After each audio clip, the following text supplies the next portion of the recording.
Terrific. All right. Well, welcome everybody. My name is Amy Patterson, and I'm the Executive Director of the Connecticut Land Conservation Council, or CLCC.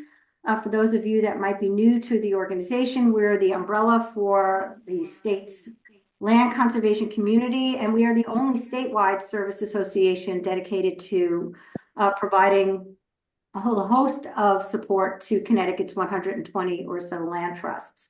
And that includes technical and financial assistance, training, education, and networking opportunities, and advocacy to ensure that land conservation is a priority in Hartford and in Washington, D.C. I also chair the state's Natural Heritage, Open Space, and Watershed Land Acquisition Review Board, or Open Space Review Board for short, which is created by statute, and we are set up to provide oversight and input to support DEEP's main sources of land conservation and financial support for land trusts in their communities. And they are the Open Space and Watershed Land Acquisition Grant Program, or OSWA, and the Urban Green and Community Garden Grant Program, or UGCG, acronyms that many of you are familiar with, and we will be referring to quite a bit today. On June 23rd, Governor Lamont announced the award of $9.4 million in OSWA grants to support the purchase and protection of more than 1,200 acres of open space on 14 properties in 15 communities in Connecticut, which is a pretty robust grant round. We've certainly have had higher, but we've also had much lower. So we love to see the interest in this program growing. And also, and in this regard, it's record-breaking, $2.4 million in UGCG grants to improve 15 urban green and community garden spaces. And at the same time, DEEP formally announced the opening of the next round of grants for both programs. So, as we do every year, CLCC and staff from DEEP's Land Acquisition and Management Office offer info sessions to provide potential applicants to these and other conservation programs, including several that we at CLCC offer, an opportunity to learn more about them to support conservation projects in communities across the state. So welcome, we're delighted to have you here. And your questions are the reason we are here. So I encourage you to post them in the chat, and we will do our best to answer them during this presentation. Please stay muted until I ask you to to come off mute, so you can pose your question orally if we have an opportunity to do that.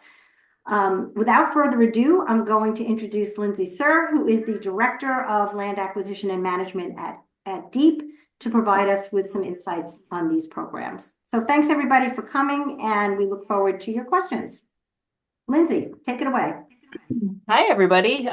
Great to see such big numbers. Some familiar faces from my past employment, and also from DEEP that I've worked with.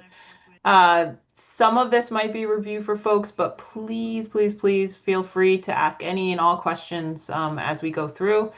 If you put them in the chat, we'll get to them, and then afterwards we'll have a chance for you to unmute and ask questions as well. So I'm going to share my screen. At first, it's just going to look like your faces, but once I start the presentation, it will.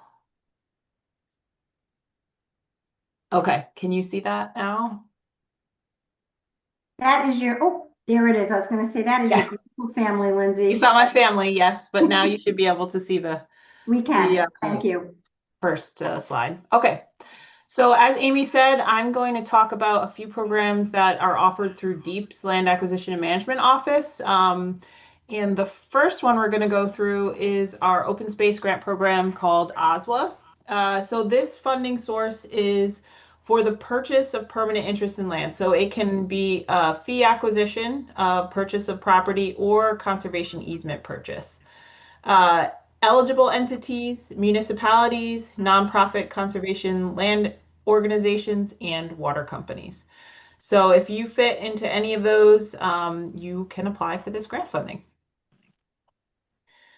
This table shows the max grant amount. So there's a separation between projects that are within environmental justice communities, distressed municipalities, and targeted investment communities. So if your project is within one of those, and you're looking for funding for open space acquisition in one of those communities, you can get 75% of the fair market value, which is based on an appraisal, for the purchase of the property. If you are outside of one of those areas, it is 65% of fair market value. Now, that's the max grant amount, and in recent years, we have been giving and have been able to, with funding sources, been able to give out the max grant amount for projects. It varies from year to year, but I would say in the next couple of years, I anticipate being able to give max grant amounts for projects that are coming in. Another thing for those projects that are within environmental justice communities or distressed municipalities, you can get reimbursed for incidental costs. So we understand that it's expensive to purchase a survey, it's expensive to get an appraisal. Those legal costs all really add up.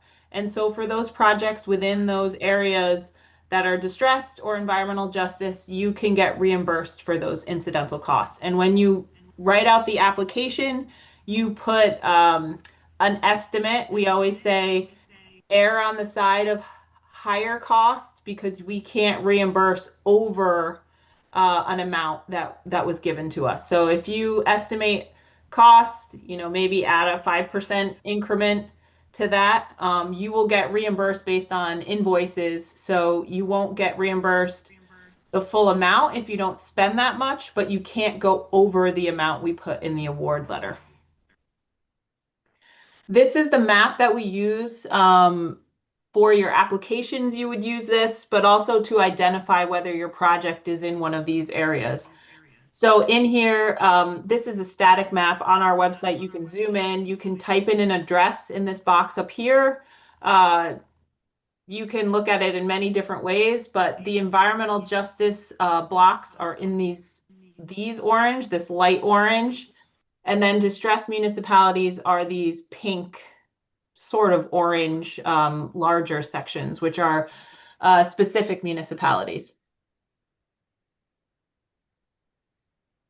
For the OSWA grant program, there are 4 main criteria areas. We score projects based on administrative and community support. So did you provide mapping that shows us where it is in relation to other open space? Did you provide any sort of deed research that was done? Did you look at local plans of conservation and have support letters? And then is your group or municipality to date with your past grant compliance? So that mainly means for any projects that you have received grant funding before, do you have access for parking in some sort of public access trail or another form of public access available to the public? Have you posted signage that recognizes the grant program from the past? Additionally, we look at public access and outdoor recreation. So will this property be accessible to the public? Will there be some sort of trail or greenway connectivity? And have you done public outreach for this project? The next one would be environmental justice and equity.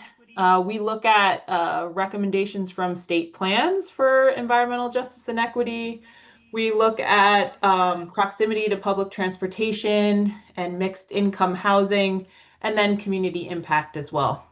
And then the last one is climate change and natural resources. So how does this property fit and advance, forest conservation, wetlands and drinking water conservation? Does it have prime ag soils? And is it, have high species values for wildlife and fisheries? The key thing for our open space grant program, which is getting harder and harder, and we understand that, and we are working through whether we can change this or not. But right now, our application requires 1 yellow book appraisal, which is a higher standard of appraisal. An appraisal cannot be more than a year old. And then it also requires an appraisal review confirming that the appraisal is yellow book compliant. So I will say this is the key thing, that if you are thinking about a project and you're getting close, get on those appraisers, lists because there are fewer and fewer appraisers every year. And so their workload increases and it's harder and harder to find somebody to do this work. We find that with our acquisitions at the state level, we are also having issues. So we're contemplating in the future changing this to make it a little easier for people. We have extended the deadline for the appraisal reviews a month after the appraisals are due, so that you have a little bit of leeway using some of those same appraisers and getting on their workload. I will note at the bottom here, if it's federal funding, you have to include fee simple and easement values within your appraisal. This program since 1998, given out almost 200 million and provided protection for 50,000 plus acres across the state, which is pretty big numbers. Our main contact is Allison Clark. You can email her or call her or reach out to me. We will get you answers to your questions for this grant program. And then the other program that I'm going to focus on is called Urban Green and Community Garden Grant Program. This program was updated. Our open space program was updated as well, but this one had more statute updates recently. So previously it was only municipalities that were eligible applicants, but now both nonprofits and municipalities can apply for this grant program. But the project must be within one of those communities. So either distressed, targeted, or an environmental justice community. And we added environmental justice community as a qualifying for both OSWA and UGCG in 2 years ago in statute. And so that added 48 additional communities that now qualify. So you can go to that map that I showed previously and you can zoom in and out and see if your project area fits within one of those areas. The program, it has to be used to create, enhance, or restore urban public community garden or green space. We're pretty flexible with this. So say you're doing a park project that includes updating a splash pad, ball fields, and various other things. We can't pay for that using our Urban Green and Community Garden program, but we can pay for maybe your tree planting or your rain gardens or your trail that goes through. So we can sort of be the compatible extra funding with some of those larger projects. We can also fund smaller rain garden, bioswale, native plantings, or community gardens with this as well. Eligible expenses, we cover materials, professional services, and then minor structures like tool sheds, some benches, something like that that might be needed for the project, signage. It's a 50% match, but we're pretty flexible in what qualifies. So if you have one of those larger projects and you have infrastructure expenses for that project, it should be pretty easy to meet your match for the Urban Green and Community Garden program.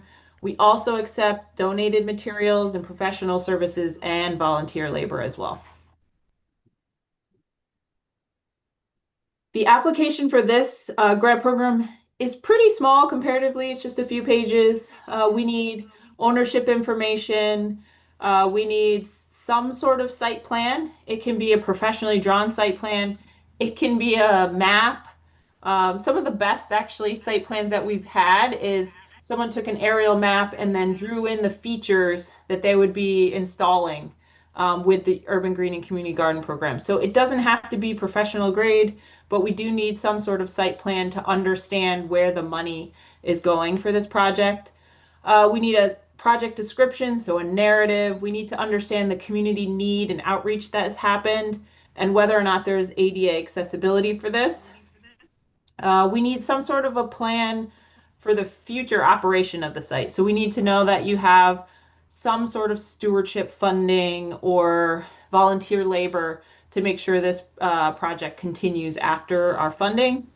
And then we need a pretty good budget table. That's one of the biggest things for this. We need to understand what is getting paid for the grant, what is our match source, and what these items are and what they're covering.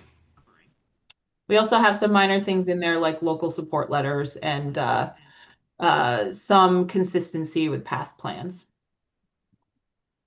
This program, since 2007, provided almost 6 million to eligible cities and towns.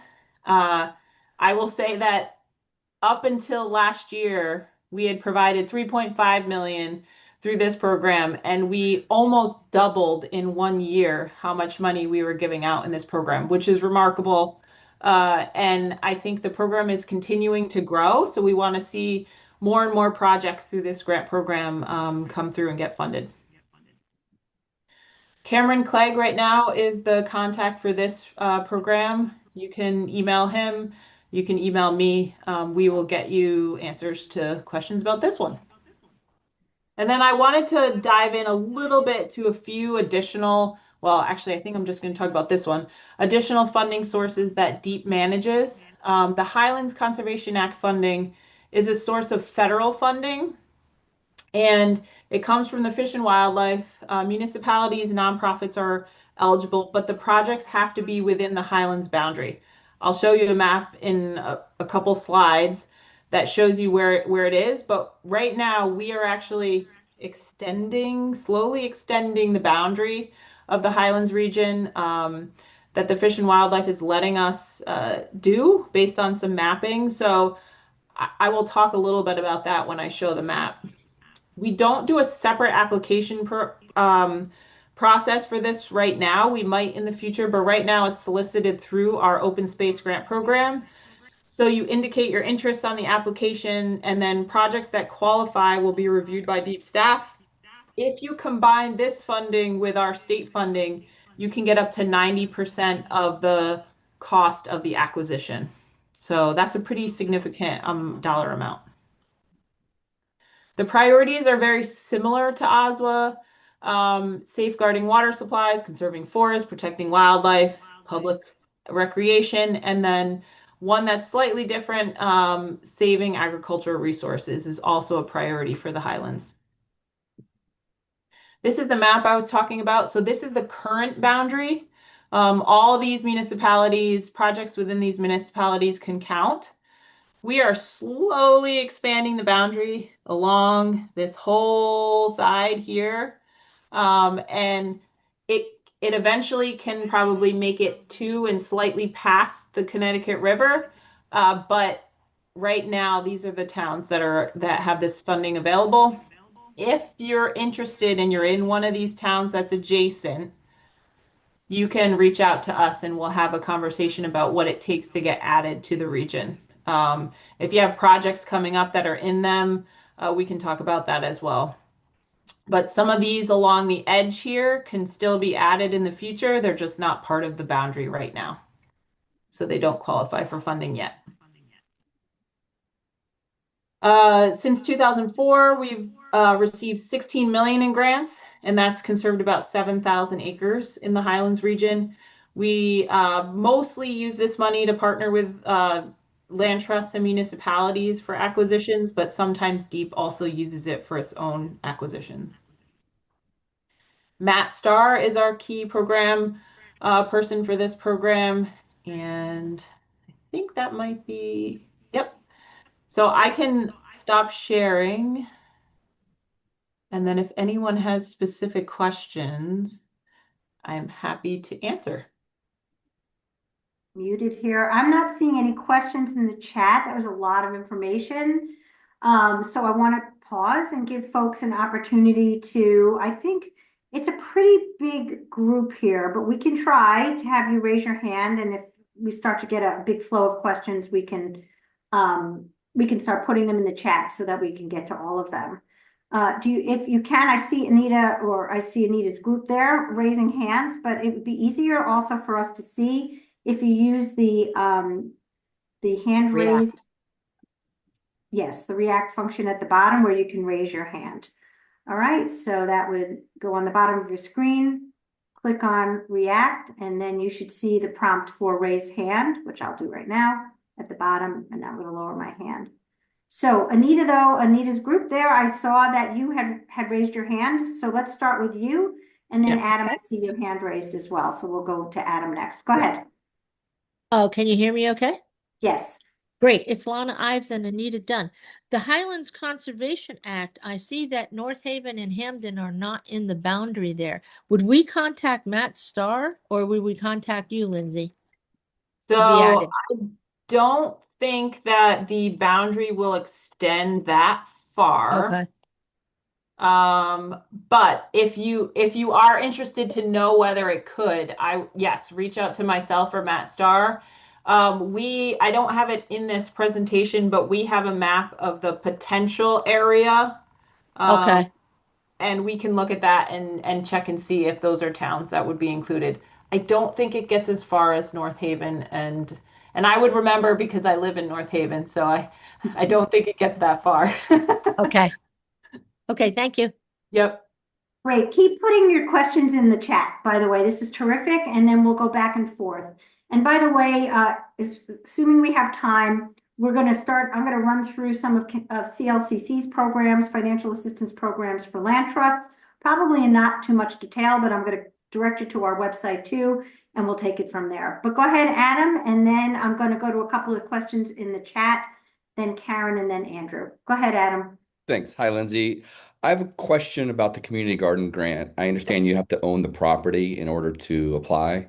And I was wondering if it was is it the state's intention or is it Deep's intention to allow an OSWA grant to then be preceded by a community grant, assuming that during that month in between you can acquire the property? Yeah, that's a good question. I don't think we've ever had any that applied for both in the same round. I don't think it has to be separate rounds. You could probably apply for both rounds at the same time, but I think we would want one that was closer to ready for acquisition because we don't want to hold the money for UGCG for like if it takes you 2 years to close on an OSWA grant and then you can start using the money from a UGCG grant, it just compounds how long we're holding the money before we spend it. So it almost might make sense to apply 1 year for one and then 1 year for the other. I will say that it's some of what UGCG will pay for. We should talk about how they're compatible with each other because I think UGCG can pay for portions of stuff that can happen on OSWA properties, but if you wanted to do more intensive like bioswales or something, we have to think through what the language of that easement would look like. I'm sorry, let me be a little more specific. If we're buying a property in a distressed community and it has a building that we're going to be demolishing and we're going to be turning it into sort of a pocket park with benches and Yeah. whatnot, we could apply for OSWA, acquire it a week after our OSWA is submitted, and then apply for the UGCG, and then I'm for benches and tree Yep. plantings.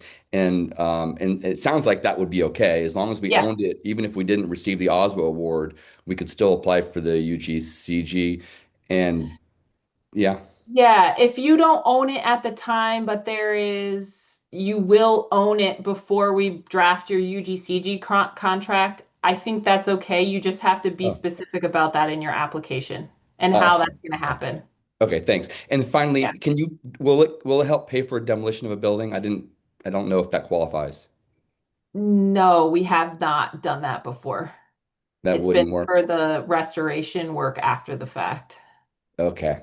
Yeah. Okay, thank you. Thanks, Tricky. Thank Adam. you, Great though. questions. Next, we'll go to Karen.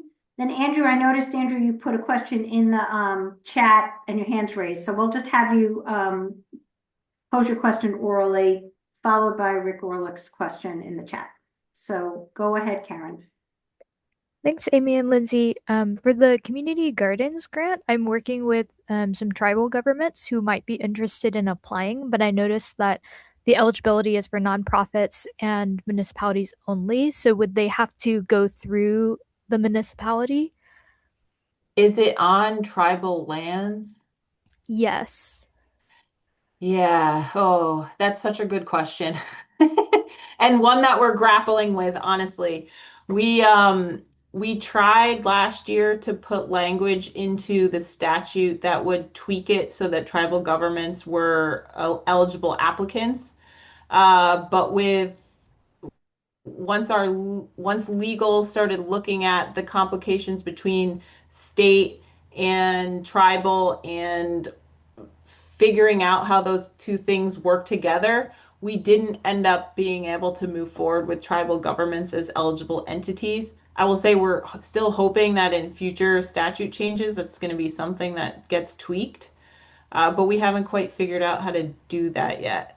I would welcome a conversation with them and maybe our environmental justice office, our tribal liaison, to talk through what they're interested in and see if there's a way we can make something work. But I can't promise anything off the top of my head just based on the way the statutes are written. Okay, thank you. And then Yeah. one other question is also for the community gardens grants. I think I noticed that in the RFA it said that you can charge for things that have already, like, you can put in the budget things that have already passed, or like things um that, like, So in the process of writing the grant. And so I'm wondering if a match could be used in terms of like donated professional services of like staff time and preparing the application.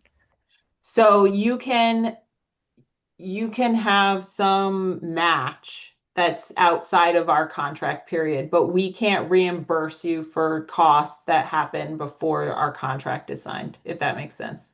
So Okay. some of the match can be maybe part of that. Um, like say you did a plan for the park and you had planning costs, that can maybe be used as match, but it can't be reimbursed because our contract wasn't in place yet. Okay, perfect. Thank you so much. Yep. Thanks so much, Karen. What did I say? Next, we'll go to Andrew. Andrew, why don't you, I can do both. I can do both. perfect. That's great. Amy, Lindsay, thanks for offering this. I have two different questions. One, the sort of the Highlands Conservation Act. Do you think that's going to be rewritten to cover any? It seems like it's starting from the high points within the state. Um, is it going to be extended to other Trap Rock ridges and other high features within the state? So the way that they did this program, so it's not just Connecticut, it's New York, Pennsylvania, and New Jersey as well. And so there's kind of a region, uh, they did an analysis recently of kind of the resources, commonalities between these sections that cut through these states. And so it's based off of uh, wildlife and habitat and different features that they did a research study on. And so it was developed for that purpose. Mm-hmm. The recent study that they did is going to extend the boundary east in Connecticut, but it's not going to go to every high peak in Connecticut. It's based on similar resource values across these different communities. Okay, so So it's not. what I can do is I can send Amy, and she might have it already, the potential boundary expansion map so Uh-huh. that folks can see that. I didn't put that in this slide, but it's a good recommendation for a future presentation. I could put the potential in there, and you can see to the northern part of the state, it will cross the Connecticut River, but to the south, it probably will stay like west of Hartford. Right. So it's Hartford sort and of west. more the Appalachian Yeah, Ridge area, not exactly. not trying to say, oh, well, I can find these ecosystems here. Yeah, no, I Uh, hear you. Okay. The other thing is, my land trust recently put in a very very short ADA handicapped accessible trail, and I'm wondering whether the UGCG could be used to extend the trail. There's Yeah, yeah, that's a potential thing that we can fund is AD accessible trails, other pathways. We also have within Deep, there's the recreational trails program, which is another competitive grant program that is specifically geared towards trail building and design. So if that's something you want to explore, we could send resources about that one as well. okay. Thank you. Yep. Great, thank you so much, Andrew. Great questions. Rick, do you want me to read or do you want to just pose your question verbally? Sure, I can pose them if that's, I Yeah. guess I had two, I had a couple associated questions. One, timing on the application and the ultimate grant receipt, as well as, I mean, obviously, we're all dealing with situations where we're managing these transactions with potential with the current owners and the timing that works for them. So I didn't know whether there was any kind of bridge program or something. If it's a shorter, I mean, what I see happening here is that we've made a commitment to a certain time that we'd close, which we've kept it fairly long, but I'm not sure it's going to get to the end of where we are. So Right. how what form can ownership take where we still can get that OSWA grant? And then I guess the one other question kind of combined with this in the particular instance we're talking about, we actually have an abutting property that we're also talking to landowners on. Can those two properties, if they're abutting, be done in one application if that ended up being the case? So instead of being a 30 acre, it now turns into a 91 acre parcel. Yeah, so for the first one, I should have said this as I was presenting, but so the grant round is open now. It opened a few weeks ago. It closes for the open space grant program November 6th, and that you will have to have the application materials and the appraisal in by November 6th. Okay. The appraisal review can be a month later, beginning of December 4th, I think is the date we put on the application. And then we'll have similar timing again next year. So you can count on another grant round with similar timing. It opens June, July, and then closes in November. Bridge loan, I will let Amy talk about that. She will address that later with some bridge loan funding that CLCC has for land trusts. If you are not a land trust, if it was a municipality, there's not a great bridge loan funding source for those, but we could talk a little bit about partners if you reached out for specific projects, and we can kind of point you to some partners that might be able to help. In terms of the second question, combining two acquisitions into one OSWA application, we have had it done before. However, I will caution that sometimes it gets tricky if you have two different landowners and then two different closing times, because we want to have all the title work done and the survey work done in order to release the money for one grant. So if you separate it into two grant applications, even if you copied and pasted some of the same information from one to the other, it might work better for getting the money faster for each property closing. Okay.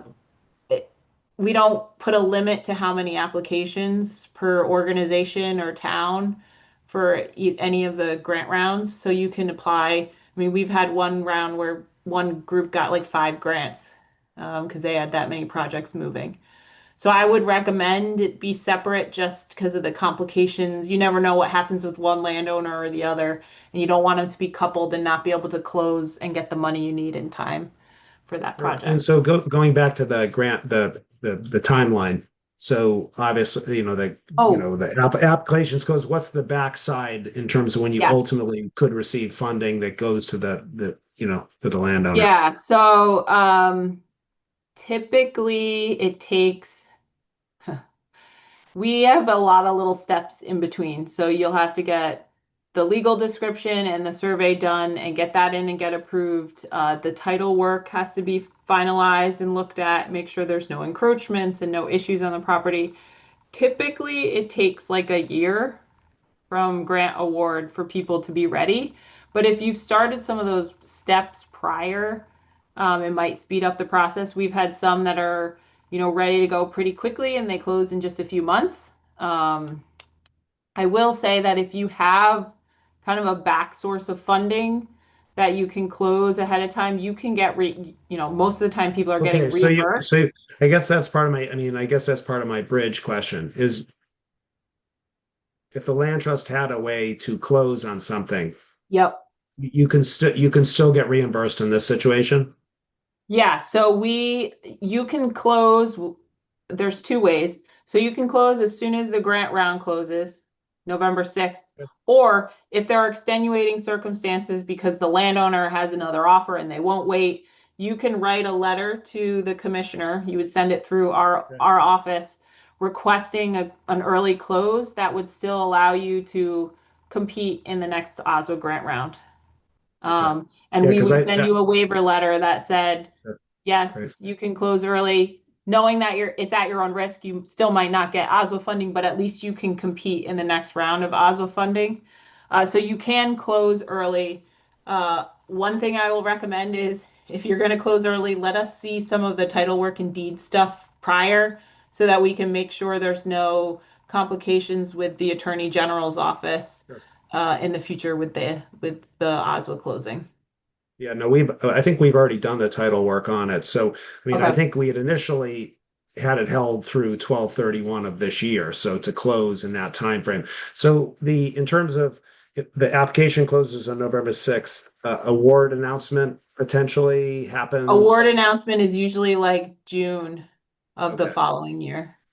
But I think the key point or the takeaway I have is that we could close on it and still get reimbursed for that. Is it viewed differently when you look at it? No. No, it just would compete with all the other projects, and then you would find Okay. out whether you got funding or not in June. Okay, that's terrific. That's great. Thank you very, very much.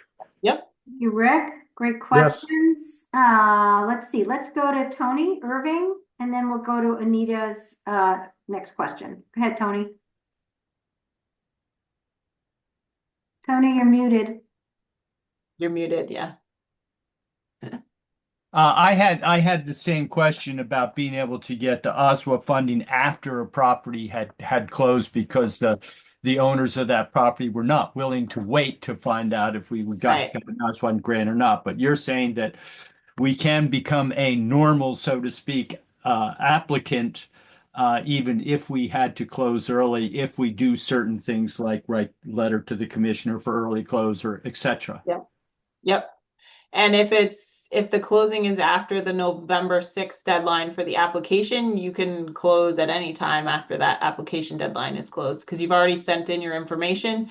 It's the prior to that, really we're trying to combat against the the project closed 2 years ago and now we're trying to get reimbursed for funding. We want it to be in the thought process as you're moving through the project.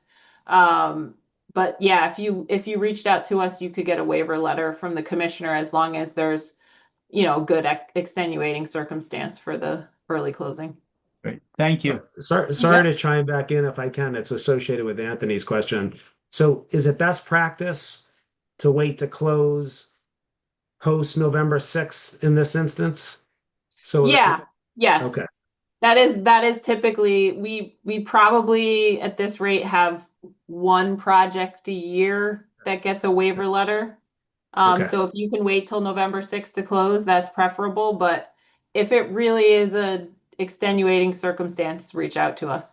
No, I think that would be fine. And you won't need a waiver letter if you're closing on November 7th. Okay. Terrific. Thank you. Nope. But I would say if you're closing on November 7th, still send us the deed information and stuff ahead of time so we can take a look.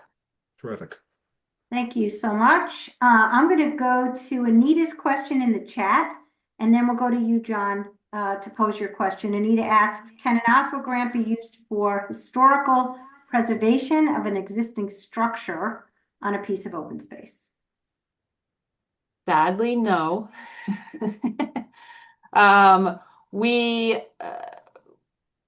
We have restrictions within the OSWA statute and within our conservation easement for no significant structures, so no permanent structures on properties.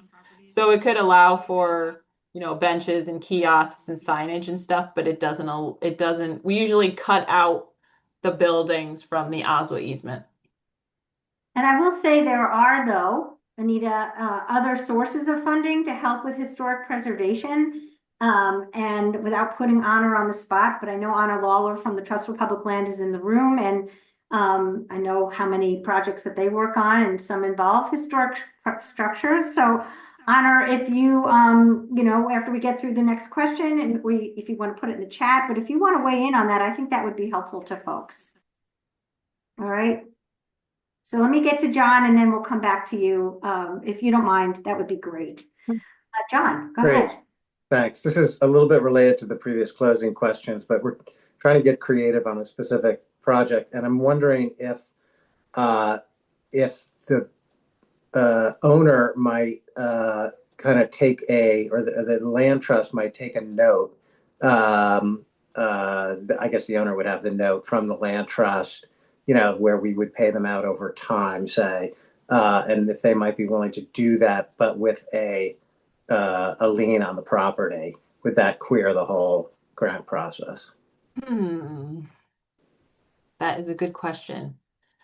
I'll send you an email. The lien would have to be cleared, obviously, before we close on the OSWA grant funds. Okay.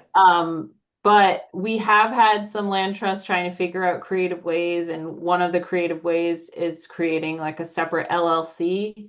So say your bylaws for your land trust are set up so that your primary purpose is to protect open space. So if you're protecting it through the regular land trust process, the Attorney General's office would say, oh, that property is already protected.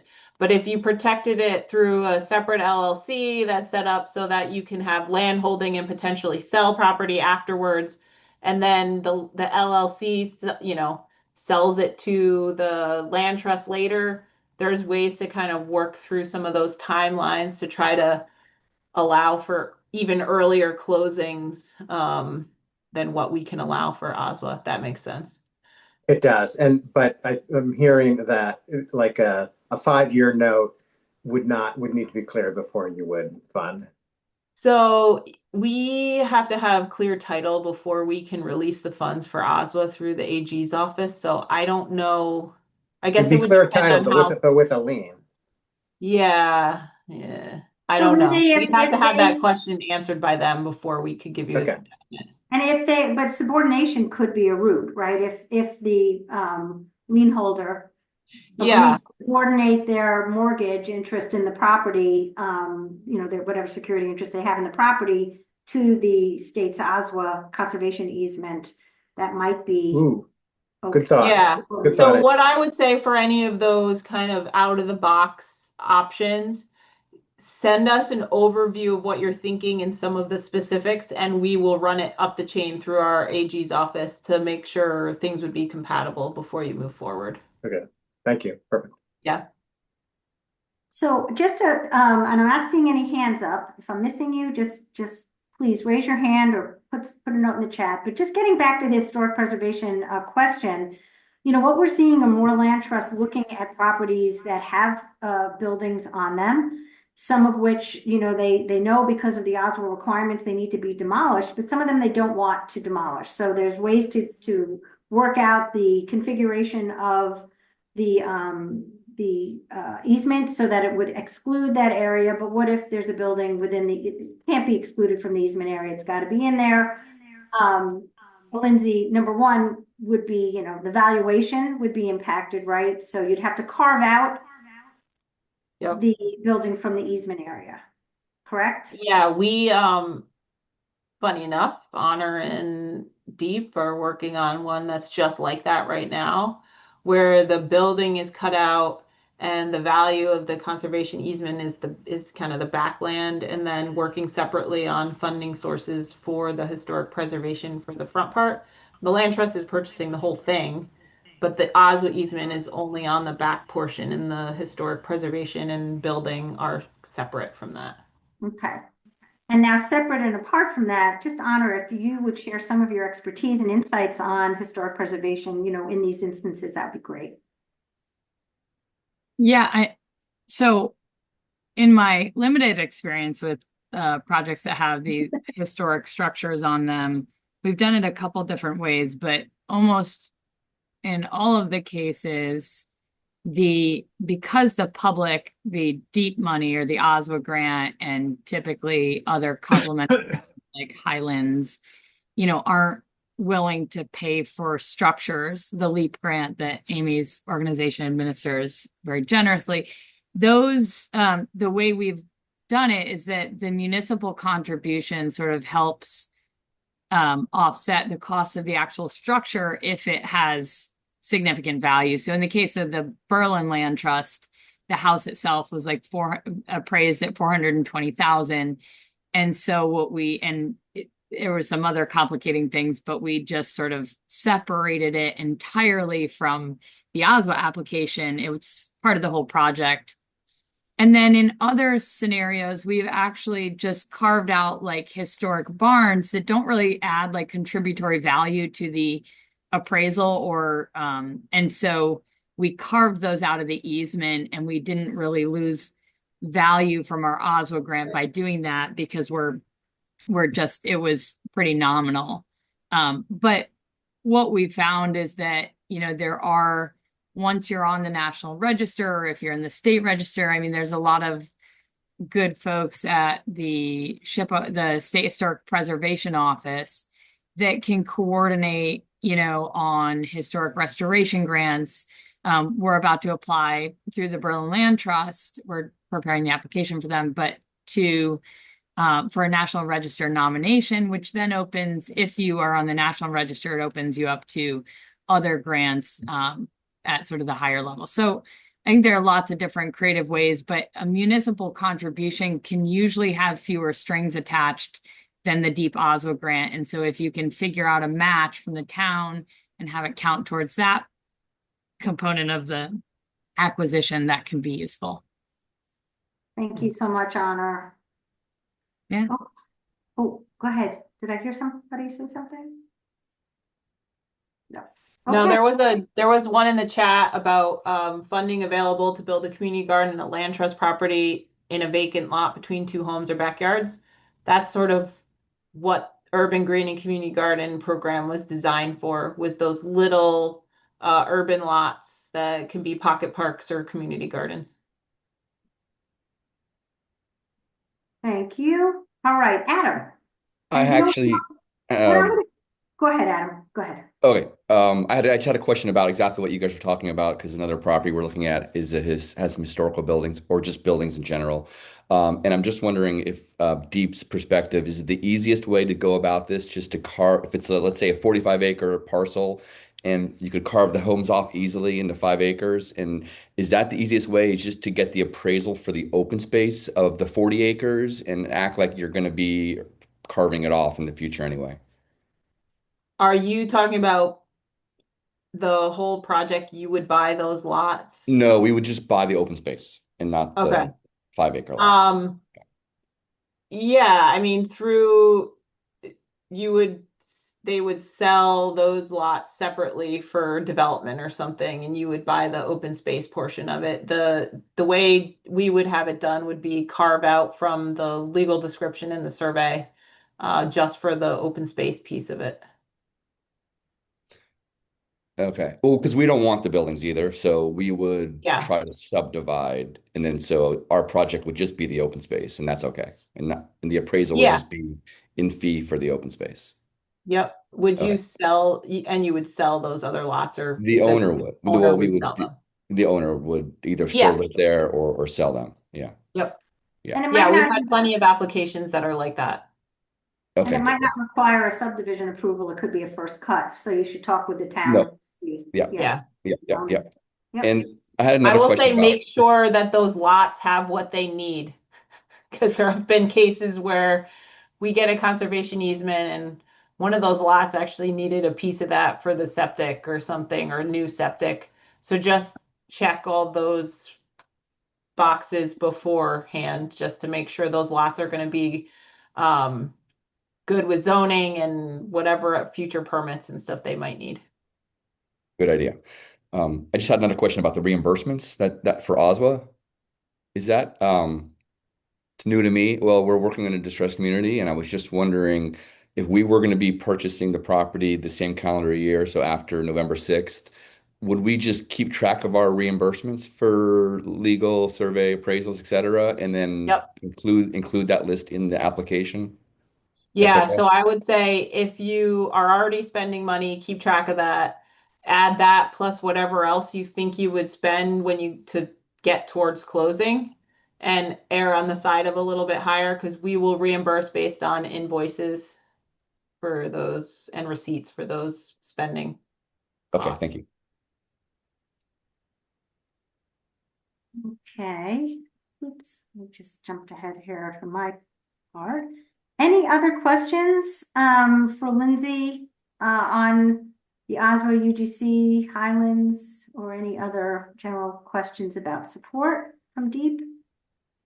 I ask Otherwise- one more question, Amy? Yes, yes. It's Rick Orlick. Go ahead. Yeah, Sorry. absolutely. No, no problem. Lindsay, I may have I may not have heard clearly what Amy or you had to say with regard to in the OSWA process. Obviously, this purchase price, and then there's the, some of the costs, survey, that is the survey something that can be covered by the grant? Is that cost or not? So only if your project is in one of those distressed environmental justice. Okay, right. That's what I thought. Okay, thank you. I apprate that clarification. Yep. But Amy's grant sources have funding, so she'll Yes. talk about those. Okay. That's a great segue. All right. I am going to just share my screen now. And all right. Give me 1 second here. Slideshow. And Lindsay, you can help me by looking for hands up for questions. Yep. Because I won't be able to do both. So CLCC does have some financial assistance programs that are available for land trusts only. So if you are a municipality or a water company and other if you're applying for OSWA in those two categories of sponsors, then unfortunately these programs won't be available to you. But these are for land trusts, and they're for member land trusts of CLCC. The first, for due diligence, and this is why I said it was a great segue, we have our Transaction Assistance Grant Program, and I'll get into that next. And then for acquisition support, we have the LEAP program, which Honor had alluded to, and there are going to be some changes with that program come 2027, but it'll still be available. But who you go to for the funding will be the change. And then we have a Forever Connecticut Fund, and this is our new bridge loan program. And so the question arose, I think, Rick, you had asked about whether or not there's any kind of bridge loan funding. This would be for that purpose. It is exactly for that. So That would be a great addition. yeah, I can advance my slides. There we go. So transaction assistance, we have a lot of information here. I have a short amount of time, so I'm not going to go into all of it. But the TAG program provides financial assistance to land trusts for transaction-related project costs, just like DEEP's program now through OSWA can do for land trusts and other eligible project sponsors in the targeted distressed and environmental justice communities. Ours is open to land trusts in any community. So if you're a land trust, we really encourage you to look at TAG as an opportunity to get some grant funding to support some of your transaction-related costs. We do have some eligibility requirements. Again, the main one being that you are a land trust and that the property is located in Connecticut. This is some information on the grant size and expenses. So maximum award is $20,000.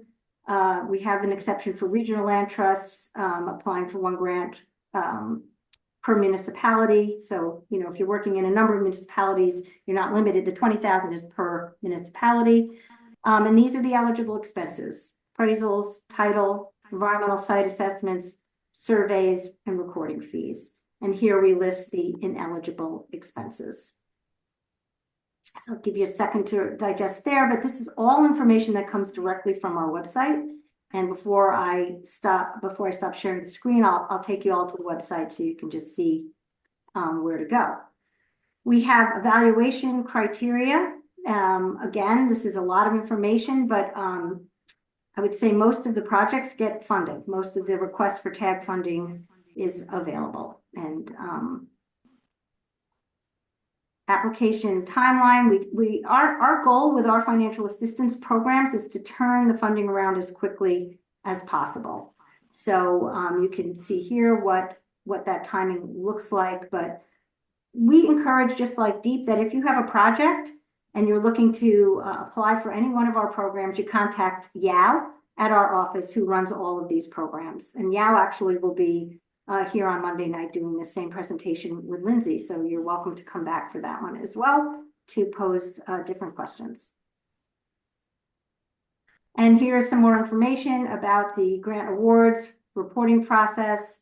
Again, this is all on the website, but 50% it's 2 installments. So you'll get some money up front with certain things provided to us, and then the remaining would be dispersed at the end in meeting the final criteria.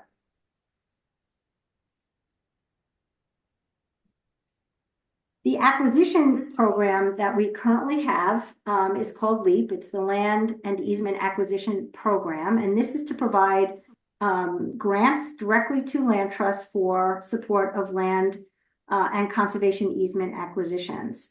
We've had significant funding for the program, and we have a whole story map on how many projects now we have funded across the state. It is really intended to, It is really intended to get projects across the finish line. So what we look for are projects that are basically funded, but for a gap. And then we look to the LEAP program to help fill that gap. The change that I'm alluding to is that come 2027, accredited land trusts will be able to apply for this program directly through the Peter and Carmen Lucia Buck Foundation, which is the foundation that had been providing us the funding directly. And non-accredited land trusts could come to CLCC for funding support through our transaction assistance grant program. But the LEAP program is underway. It's not changing in any other way. And in August, we will be opening another round. So all the information that's on our website now is still accurate. And I encourage you, again, if you have a project and you are looking to have some project support or funding support for that project for conservation acquisition, you should come and talk with us. And here are some of the project eligibility requirements. Again, the whole purpose of LEAP is to help close projects. So if you have a project, it's kind of, it's kind of more conceptual in nature right now, you can't apply for LEAP. But if your project is going to close needs to close within the next year, this is a program that is one for you to look into if you are a land trust and you meet the other requirements. So on here, we have the August 1st is the next deadline. And then we should be able to offer the October 1st deadline as well. And our principal evaluation criteria very much follow OSWA. And again, we have all the details on the website, but very much mirrors the OSWA requirements or the OSWA evaluation criteria. And we have, obviously, as a grant program, there are more strident requirements here. And the bottom line is we want to get you across the finish line, and we're ready to write the check so that you can have it available at your closing, as long as all the requirements are met.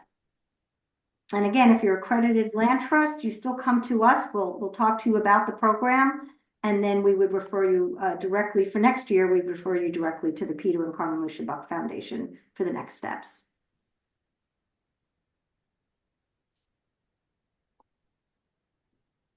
And then finally, we have this new bridge loan program, and it is intended. We did major fundraising for this, and we have already launched the program. We're now considering projects for the first loans. And it is intended to do exactly what it's described at. It's to help bridge projects, so that bridge funding for projects, so you can get, again, to the closing finish line.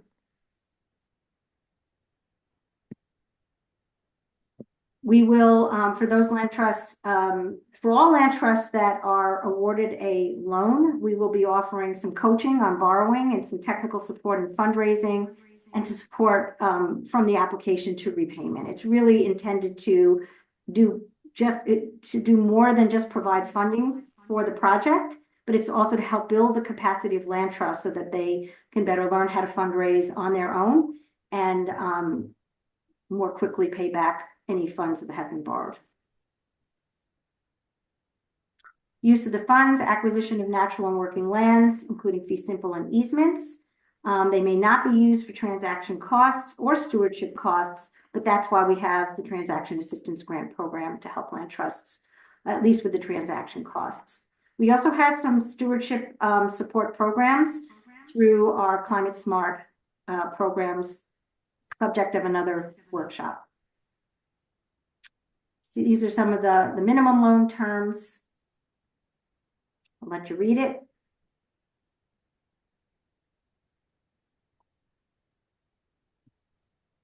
And this goes, it's interesting that John asked the question about, security.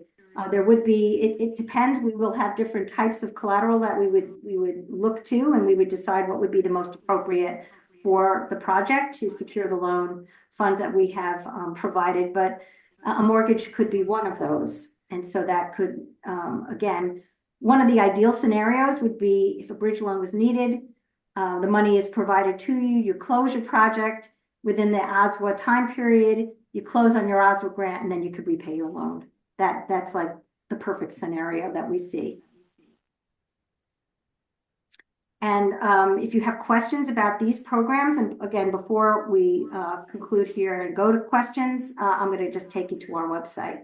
But Yao is our Director of Grants and Programs, and he is the person to contact. His contact info is here. If you have questions about TAG or LEAP or the Forever Connecticut Fund Bridge Loan Program. We're super excited about these. They've just been terrific in terms of helping land trusts take advantage of the state funding and move their projects along more rapidly to get them again across the to finish line. So here's a question. So maybe a PCLB question, but next year will LEAP no longer be available for non-accredited land trusts, or would it be in process of being accredited work also? So the next year, the PCLB Foundation will be running the LEAP program for accredited land trusts. If your land trust is in the process of becoming accredited, you're registered, your application is pending, whatever that, wherever you fall in that process, that's a question to pose to PCLB on whether or not you would be eligible. For non-accredited land trusts, we will be offering acquisition support through our Transaction Assistance Grant Program, which we are expanding to include direct grants for acquisition. All right. Any other questions there? We're doing, oh my, we are overtime. Are we overtime? No, we're not overtime. We're good. Any other questions? We might be early. Yeah. All right. So I'm just before we shut down, I just want to take you to our website. I'm going to share my screen again.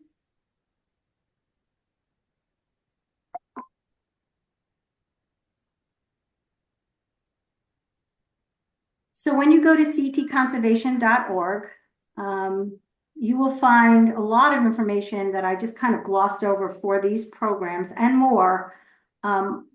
Under programs, the very top, and you go to funding programs, you'll get general information not only on each one of the programs that I just quickly went through, but also other grant opportunities that are out there, including DEEP has a terrific grant kind of a database where you can plug in the type of grant that you're looking for, the type of, the subject matter, and you can get to all different types of grant opportunities that we can't even begin to cover in one workshop. And then similarly, our website also has links to those types of databases with other grants. So I encourage you to take a look at the website, look at these grant programs, contact Yao if they are CLCC programs, contact Lindsay if they are DEEP programs, and if it's not in her office, she'll get you to the right people. And yeah, I think that's all I had. Any other questions before we adjourn? And you have, what, 24 extra minutes? Wow. I All put both right. links for the open space and for the urban green and community garden program up in the chat for people if they want to check them out. And I will say again, we're offering this session live via Zoom on Monday night.